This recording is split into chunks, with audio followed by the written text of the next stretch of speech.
Sir इरशाद मेरा नाम है। मैं इस हॉस्पिटल में सफाई का काम करती हूँ।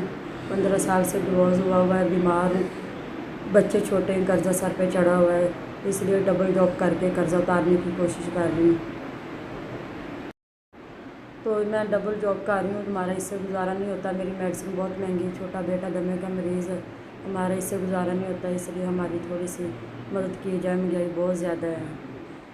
15 साल से मैंने अपने बेटे को खुद ही पाला है। मैं बहुत बीमार हूँ, मुझे हार्ट अटैक भी हुए, मैं 2 ऑपरेट हुए हैं मेरे कैंसर के। बहुत मरीज़ और हूँ, तो मैं उसके बावजूद मुझे कोई हेल्प नहीं करता मेरी, इसलिए मदद की अपील है आपसे। सर SBS ने मुझे 5,000 रुपये दिया है, इसमें मेरी और मेरी बेटी की मेडिसिन आ जाएगी। बहुत ज़्यादा शुक्रिया। इसने 5,000 रुपये दिया है, इससे मेरे और मेरी बेटी की मेडिसिन आ जाएगी। बहुत ज़्यादा शुक्रिया, मेरी कुछ हेल्प हुई है।